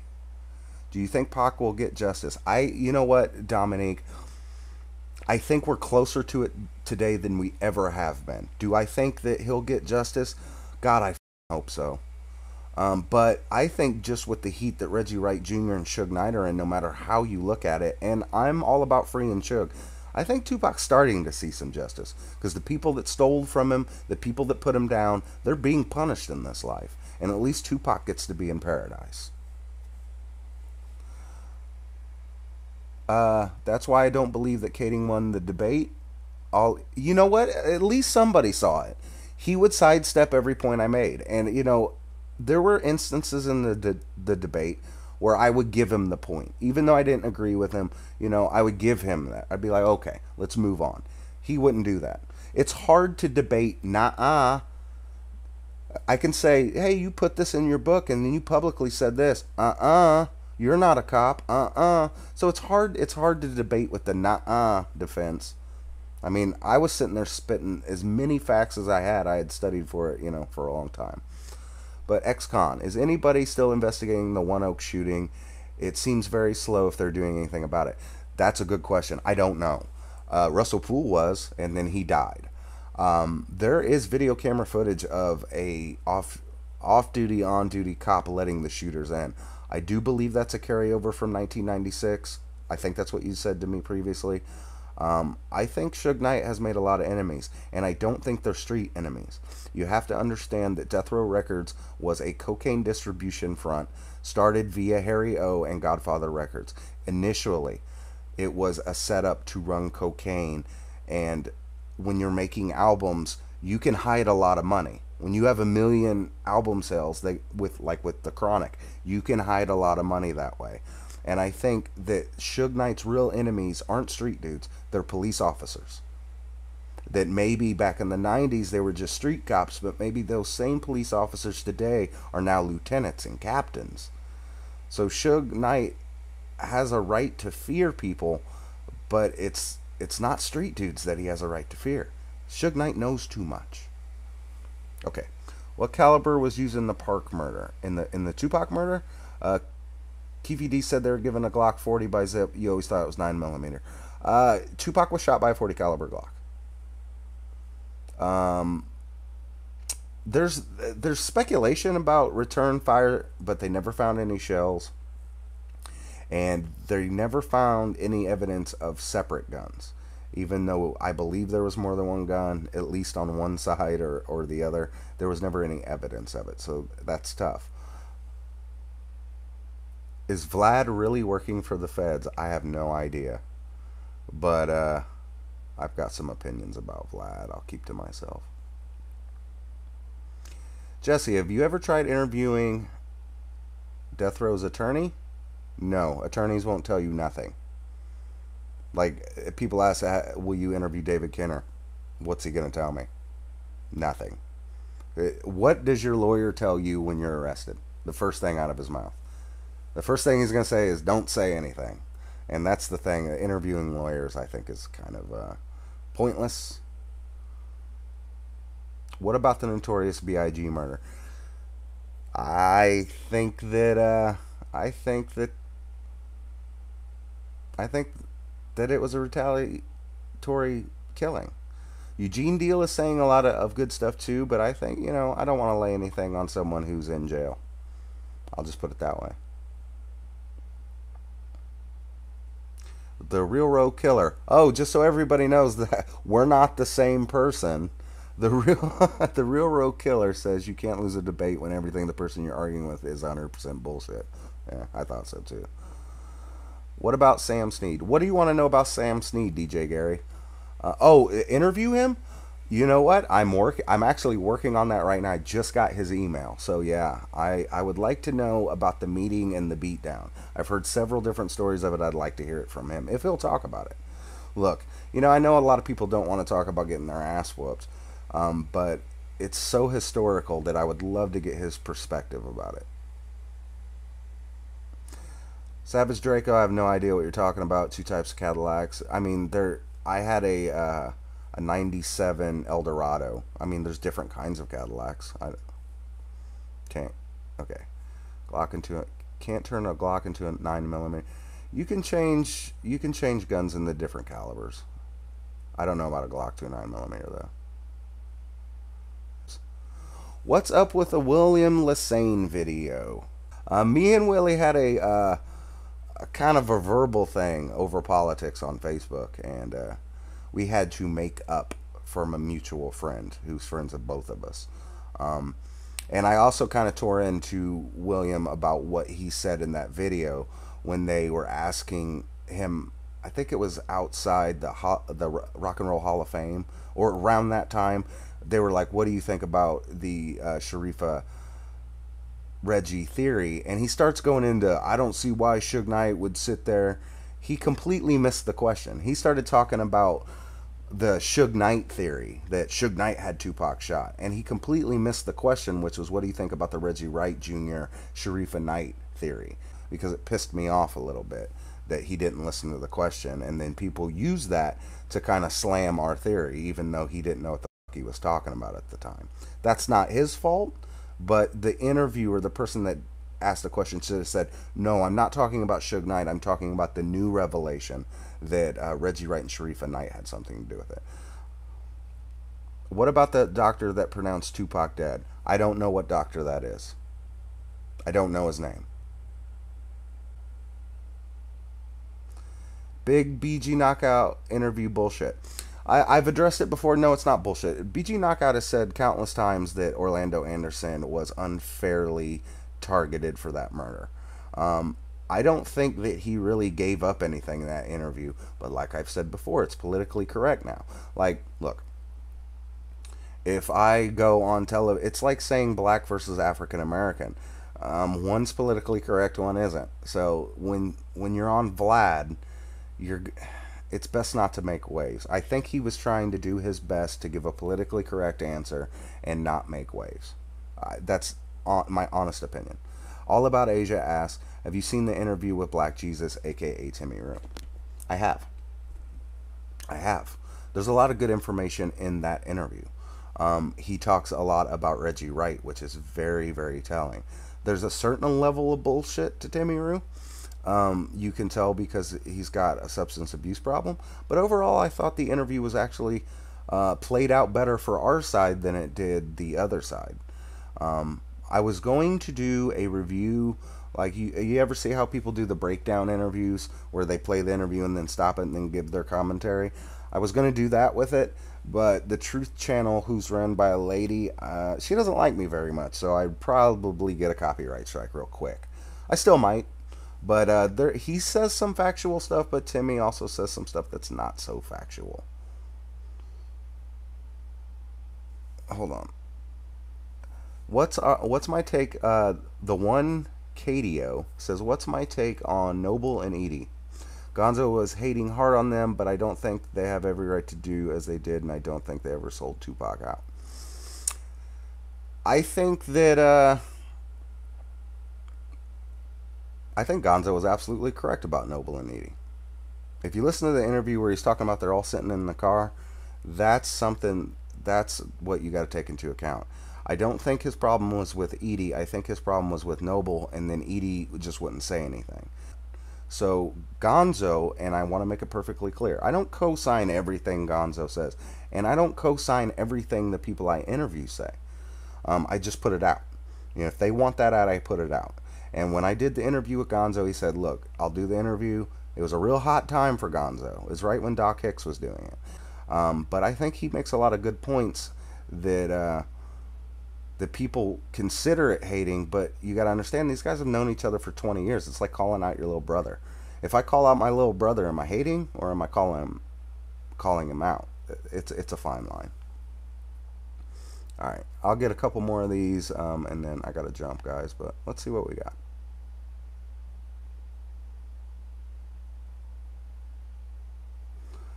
The Timmy Rue interview is on the Truth channel, if you want to find it. Rolex Enterprise. You said Tupac was collateral damage and they were after Suge Knight. Well, Reggie worked with Suge Knight until Death Row's demise in 2005 and nothing came out of it. That's a good point. Here's a good answer. Let's say you set up your friend to get killed. Let's say you got a friend who's a powerful friend and you set him up to get killed and he gets shot in the head but he doesn't die. What do you do? Do you ghost? Do you just disappear? Because if Reggie Wright Jr. would have fled, then Suge Knight might have knew something was up. I believe the reason that they still work together, and you can trace this back to the gang war that happened, is Reggie Wright Jr. told Suge Knight, you see what those Crips did? We got to retaliate. You're not safe. And he played that card. Instead of, what's he going to do? Come out and say, look, I tried to have you killed and it didn't work. No, he's going to play along like nothing ever happened. And, hey, Suge, how do we get these people that hurt you? That's what he's going to do. At the end of the day, Reggie's going to stay right where he is. And he's going to try to keep his best friendship as he can with the guy he tried to, kill. It's his only play in that situation. I mean, unless you have a better answer for me. But I think, and that's not, I don't think that that's something that's entirely unfeasible, that Reggie Wright Jr. would have stuck around after the failed hit. And that's why I think the Biggie hit came from. That Reggie Wright Jr. showed his loyalty to Suge Knight by having a hand in the Biggie murder when Suge was in prison. Because if you believe that Suge had a hand in it, which I'm not saying anything bad about Suge, but if you believe the murder rap theory, how do they absolve Reggie Wright Jr. from any part of that crime? Out of 280 visits to the prison, 200 of them were Reggie Wright Jr. So if Suge really set that murder up, if you believe murder rap, Reggie Wright Jr. probably played a part of that. So Reggie Wright Jr., after failing to have Suge Knight killed, says, we'll avenge it for you, and stays next to his side. And guess what happens? Guess who starts running Death Row Records? Guess who gets the office on Wilshire Boulevard put in his name that was worth $3 million? Reggie Wright Jr. So just like Suge Knight said, if they can't take you away from the money, or if they can't take the money away from you, they're going to take you away from the money. Well, they couldn't take the money away from Suge, so what happened? They took Suge away from the money. And guess who was controlling the money while Suge was in prison? Drum roll, Reggie Wright Jr. So I think, honestly, Reggie's a lot smarter than people give him credit for. Any plans to interview Papa G, Storm, and Castro? I've spoken about Storm and Castro. If Castro ever goes to talk, yeah, I could interview him. Storm's never going to talk. You're never going to see her interview. If you do, it's going to be a complete and utter shock. Papa G is one of those things. Papa G doesn't have a cell phone, from what I'm told. Papa G has a landline. And actually, if you go to Risky Brent's Facebook page, he does a live video where he goes and checks in on Papa G. And he's sitting at Papa G's table in kitchen, and the phone rings, and it's one of those old rotary dial phones. So Papa G's still around, but you got to find like his landline. And that's pretty tough. He's not really up on technology, and he is getting old. The guy is getting old. But you know what, Papa G is one of those interviews that I would absolutely love to get. But it's possible because, like I said, when DJ AG was on here, I'm flying out to California in the next 2.5 weeks to film for a new project. No, it's not Tupac Assassination 4. It actually doesn't have anything to do with Tupac. But I will be out there knocking out other interviews for my channel as well. I'm going to try to get Papa G on that trip. Okay, couple more, guys, couple more. Give me some good ones. Reggie can't rat on Suge. Reggie's the criminal serial killer, not Suge. Thank you, Henry, for saying that. A good point. D Block, guess where Jmix got the visiting numbers of Reggie seeing Suge in prison? Murder rap. No, but it is in murder rap, I believe. Okay, have you seen Tupac's cousin Lassane, William Lassane's interview? I answered that. I have seen it. If you're talking about him being asked about the theory, he answers that question to the Suge Knight theory. The Suge Knight had it done, so it's kind of misleading. But I've seen him interviewed.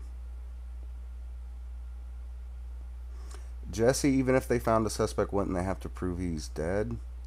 No. Let's play the unlikely scenario here. Unlikely scenario is Tupac faked his own death. Well, Tupac has a death certificate.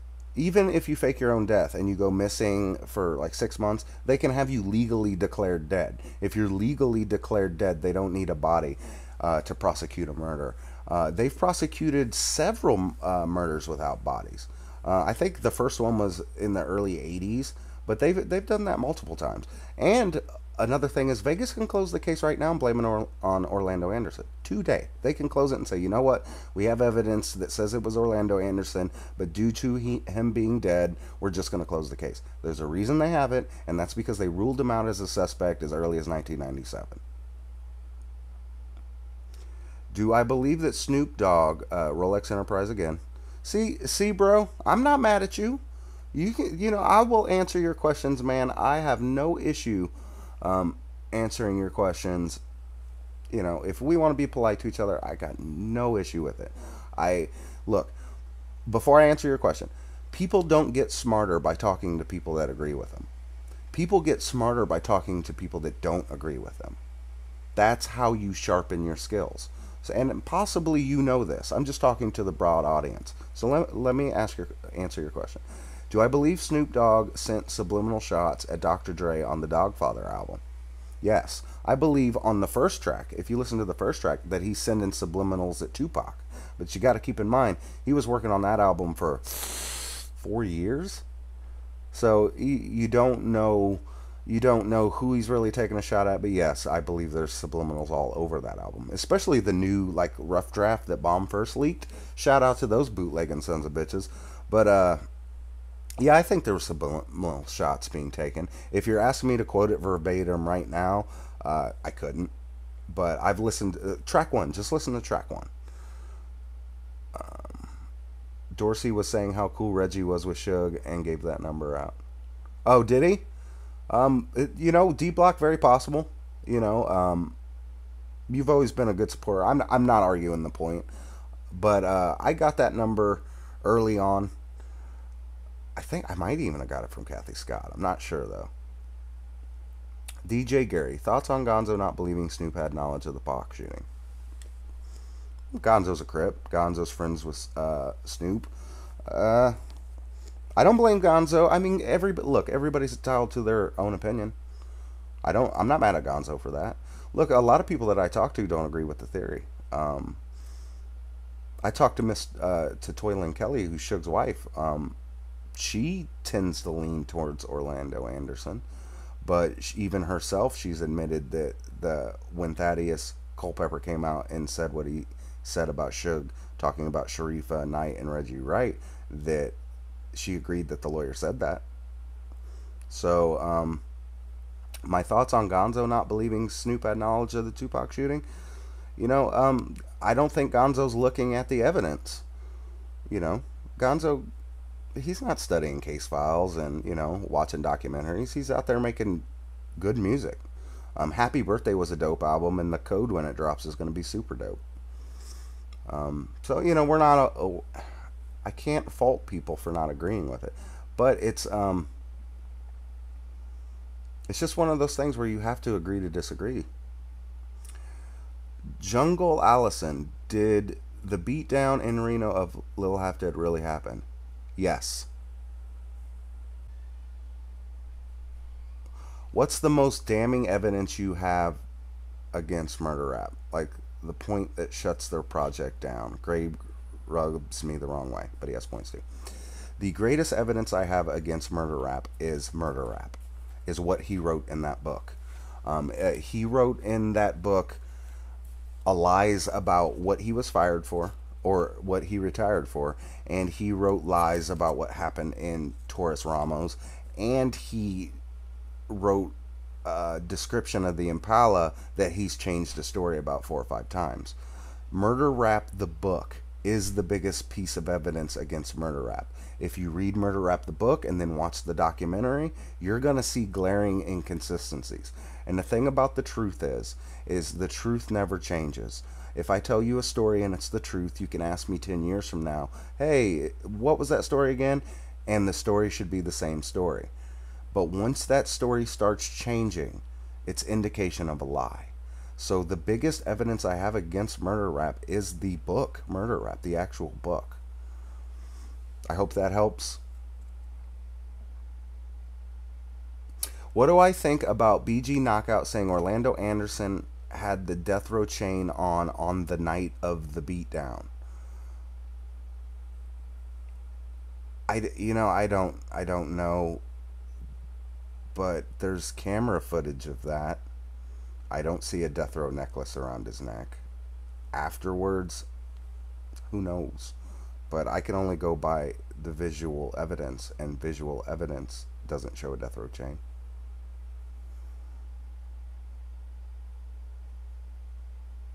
Do I think Suge will ever say who he saw in the white Cadillac?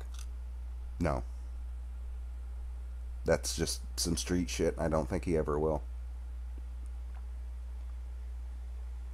Danny Boy said in a Vlad interview that he's seen Tupac dead. Do I believe it? Absolutely. I believe Danny Boy.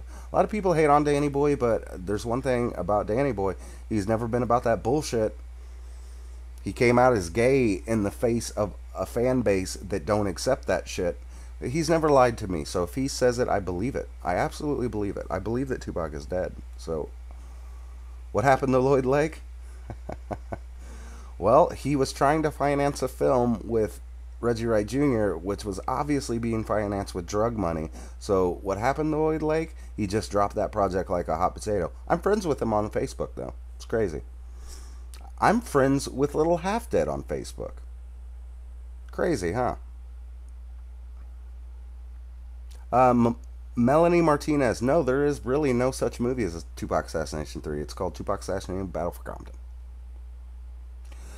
Gunsmoke the Don says you find it highly suspicious that Lil Half Dead hasn't come out to defend himself. He has. He's talked to A&E, but you ever heard the term "thou protest too much"? His best bet, and I'm sure he has attorneys and other people telling him, is just to say as little as possible. But the most damning piece of evidence against Half Dead is his own album cover.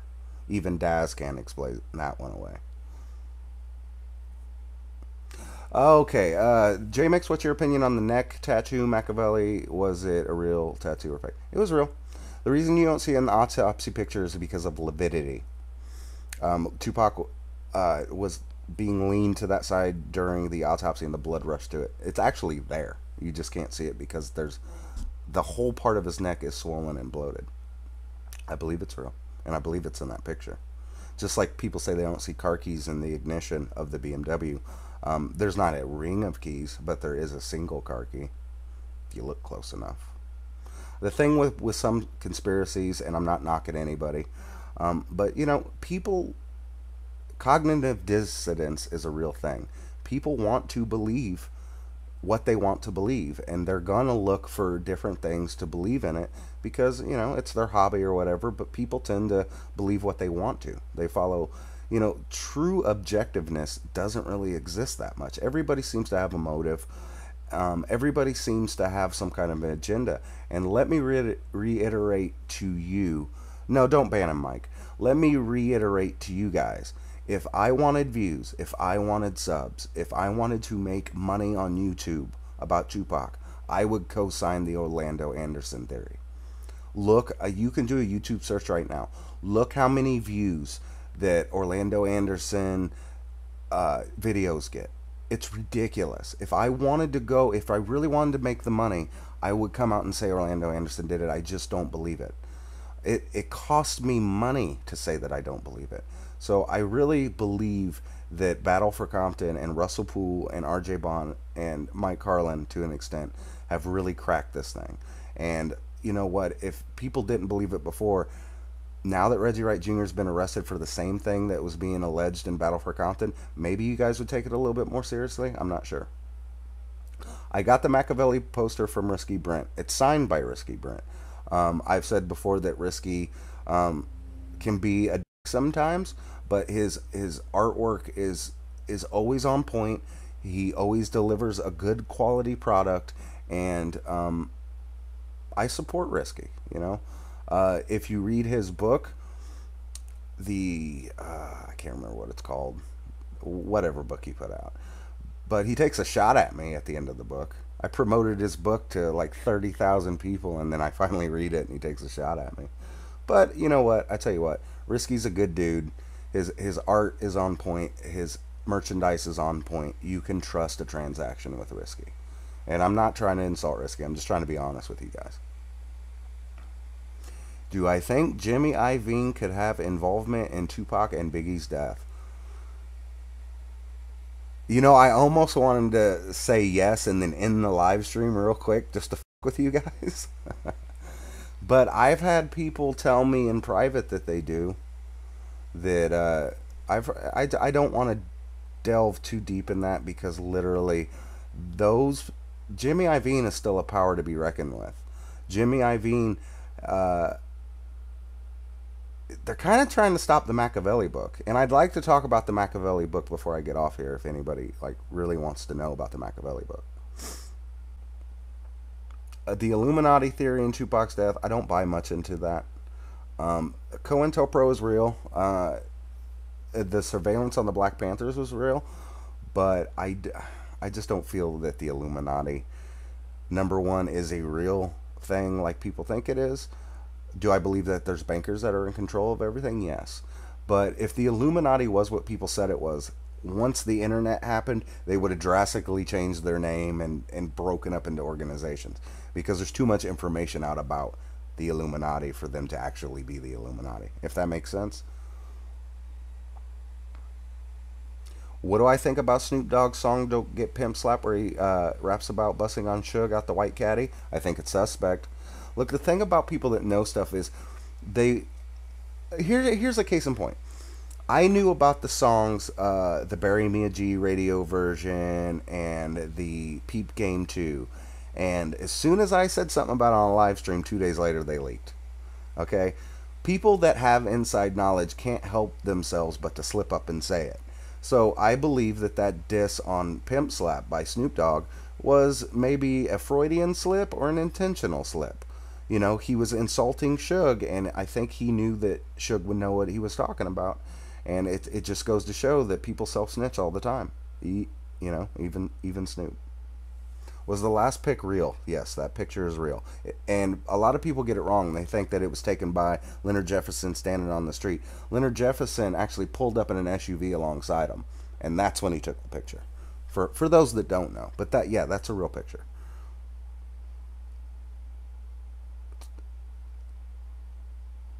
You unsubbed from Tanique. Tanique is he's a good guy, but he gets a little reckless. Like, there's videos that I have, like I was going to do a video about the 40 caliber Glock in the House of Blues and Kevin Hackey. But I only try to put out stuff that I can confirm from more than one source. Now, if I was to put that video out that says, hey, this is the gun that killed Tupac, I'd be reaching. I like to try to back out what I put up. I like to at least source it from one other person before I put it out, you know, because I know that it's not a huge channel, but a lot of people do watch it. So I try to be mindful of that, and I think that he has made a couple mistakes that are questionable. Yeah, Chicago rappers do self-snitch. Tell me about it. Sub to your channel. Sure. Sure. No, you're on my uploads. You're first every time. I appreciate your support. I will sub to your channel. I spend a lot of time editing, so everybody go sub to Jame Kazi. I don't even know how to say your name, bro. J.M. Kazi? Is that how you say it?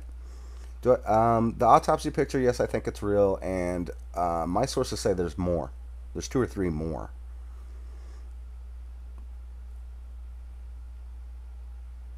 What did Daz mean when he said Snoop stopped him and said, "Don't fuck this up"? That's a question for Daz. You would have to ask Daz that question. I'd like to ask Daz that question. You know what? If you guys want to see a real good interview, go on Daz's Instagram and tell him to interview with Jmix 622.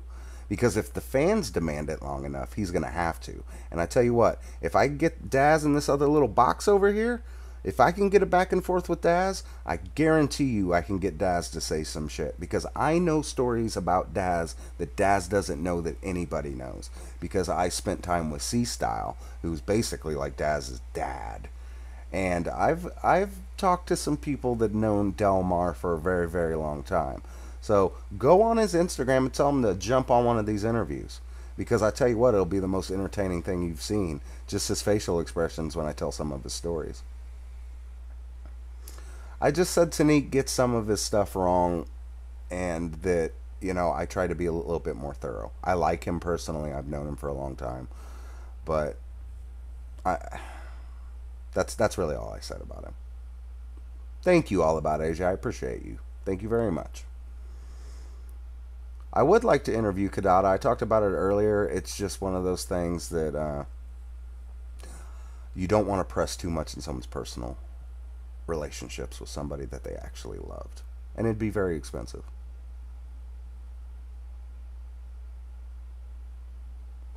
Rolex Enterprise, what question did they delete? I hope nobody deleted his question. Look, if you want to ask it again, man, I'll address it. No worries. Rel asked him that question. He gave him a vague answer. You talking about Little Half Dead? Thank you. Thank you. Troll Daz into the interview. You kind of got to. Daz is a troll. Daz is a troll himself. So he responds to that kind of stuff. Who do I believe done the shooting? Are you a Little Half Dead guy or a Reggie Wright guy, or could it be both? I think, listen, this is what I really think happened. I think that the Pattons did the shooting. I think that Little Half Dead had a active role in connecting people. I don't think that Little Half Dead was in the car busting, but I do think that he was in the thick of it. That's my opinion on Half Dead. Because it's been called the Half Dead theory, I think that that's wrong. It's the Patton theory. I don't believe that Half Dead was bussing Glocks. We'll put it that way. But I believe that Half Dead was definitely connecting people to other people to bust Glocks. Chris Dollar, do I have to pay for all my interviews? No. Some people do them for free. Some people are really surprised when I ask them. They're like, oh, I'm a fan. It's crazy. But some of them I do. I've paid out of pocket since I've started probably around $15,000 for interviews. Now, that's only for a handful of interviews, mind you. A lot of them are free. But the ones that are really in-depth, that, you know, like, I don't want to say their names, but the ones that really tell the dirt, it's because I paid a lot of money for them, and I'm pushing them real hard to give me the dirt, if that makes sense. Is it possible that Kevin Gaines and a police was in the white Cadillac with the shooters when they shot up Suge Pac's car? It's possible. Kevin Gaines was in Vegas when he was supposed to be being punished on a desk job in Los Angeles. It's very possible. Kevin Gaines and he was killed off very early.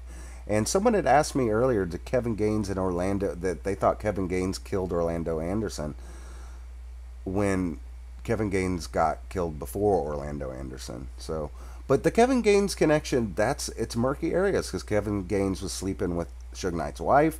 Kevin Gaines was in Vegas when he wasn't supposed to be. Kevin Gaines, by FBI reports that I put up on my channel, was telling people that his job was to be a lookout for drug deals. So Kevin Gaines was a dirty cop, and nothing would surprise me with Kevin Gaines.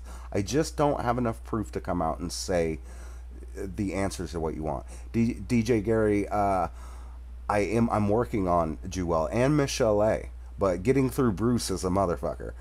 Michelle A is still, Bruce is her publicist now, so getting through Bruce to her is kind of fucked up. But Jewel is on my list for sure.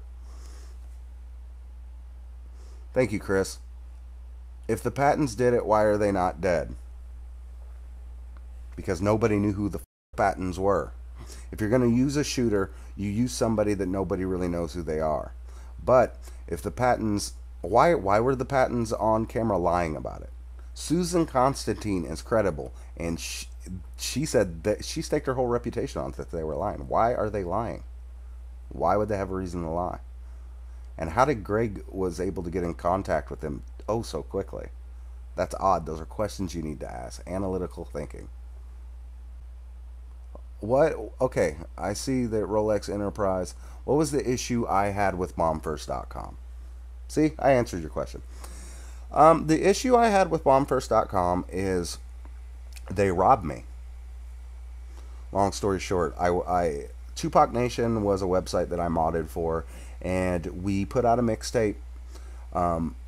Bombfirst.com shit their pants when I leaked Where You Been because they thought they were the only person that had it. But when I leaked that song, they realized that I had a lot of material. So I started talking to Omar. And he's like, we'll come to the website, we'll do a joint mixtape, and we'll kind of merge websites and cross-promote, you know, to show there's no beef. So we start talking on a day-to-day basis, and I tell him, hey, I've got a session tape, the Welcome to Death Row session tape, which was handwritten on by Tupac, mind you. Thousands of dollars, worth thousands of dollars. And I sent it to Omar, who is Omar DJ Omar Seedless. He said, look, man, I got a DAT machine. I'll do a better rip of it. Just send it to me. We'll leak it, and I'll send you your tape back. And I sent him a DAT of J-Flex, and I sent him that tape. He ripped them. He posted them on his website. He didn't send me my stuff back, and he banned me. So they robbed me.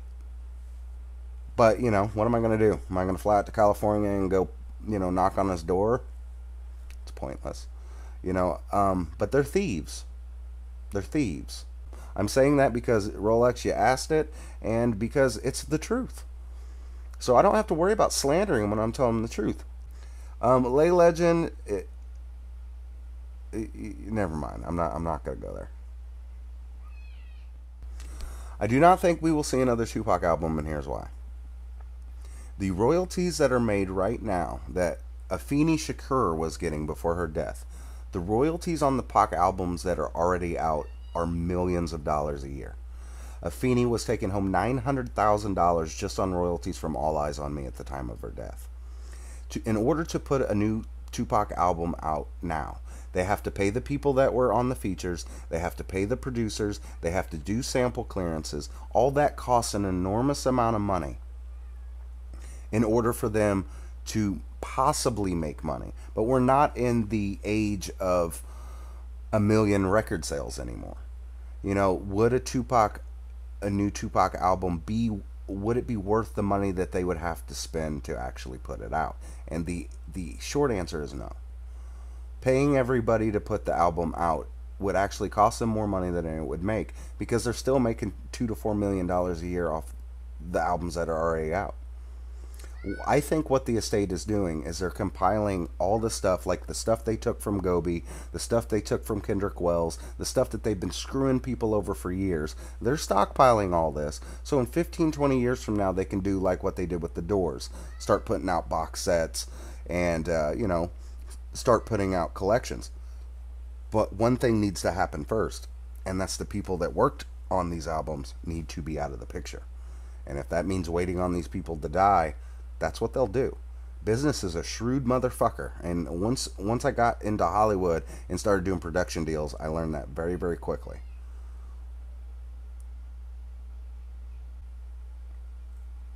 Huh.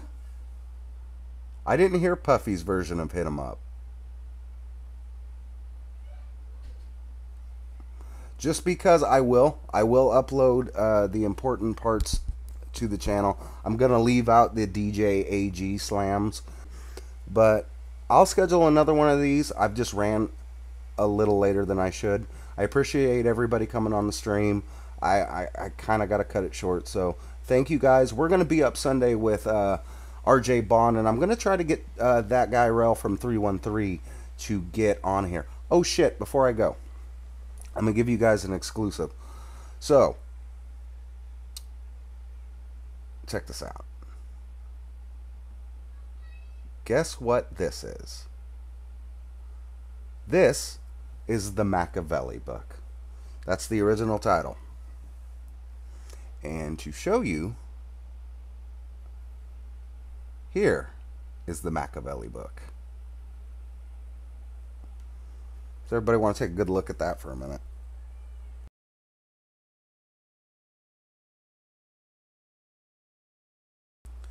Gobi tried to stop this book. A lot of people tried to stop this book. I've read it. I have it. I have the first master draft of it. This is the best fucking Tupac book I've ever read. It is the best book I've ever read. I've read Danny Boys. I've read Riskies. Riskies was a good book, mind you. But you know, I buy all that shit. I'm a fan, so I buy that shit. But the Machiavelli book, we just won a big, well, they just won a big win against Gobi and the estate. So I highly recommend everybody go check out the Kickstarter. This is the first page of the book, just to let you guys know that I have read it. I do have it. It's going to be edited, and more shit is going to be put in it now that they beat the Kickstarter copyright strike. So now that they've won, it's full fucking speed ahead. It's balls to the wall. So I implore you guys, go check out Kickstarter. I can't put the link in right now, but if you go to my Machiavelli book video, there's a link to the Kickstarter. $5 is going to get you the book. So even if the fucker doesn't come out, go donate your $5, go get the book. I don't know if that's still available, but this book is fucking dope. Here, I'm going to read it if you can't see it. I'll never forget my first session with Tupac, Johnny J, and the Outlaws. Recording at Death Row is usually an all-day party, listening to the songs over and over again, smoking weed, drinking 40s, eating Taco Bell. That's how Snoop Dogg, the Dog Pound, and DJ Quick did it. I didn't realize Tupac's recording session process was quite different. I was about to find out. As I was engineering in the front studios, Johnny J, a producer who frequently collaborated with Tupac, was resuming his session. I figured it was a good time to take a break after we dropped the beat. I went to the kitchen, made a phone call. Next thing I know, Heron, head of Death Row Security, walked through the door. "Hey, you better get in there, man. Tupac is pissed," Heron said. I didn't think anything of it at the time. Then he shouted, "Tommy D, get your fucking ass in here right now." I started making my way back. When I reached the studio, there was Tupac, standing in the doorway. He threw his book of lyrics down. "You motherfucker. What the fuck are you doing? I have my shit ready to go. I don't even want to rap to this beat no more. You ever leave the studio again, I'll kick your motherfucking ass." I'd only been gone a couple minutes. I wanted to say something. I couldn't think of anything, so I decided to keep my mouth shut. Tupac left his book on the ground and made Johnny J load up another beat. That's the only preview I can give you. I might get permission to read the next couple pages, but I'll see everybody on the next live stream. I just wanted to give you that preview. One love, everybody.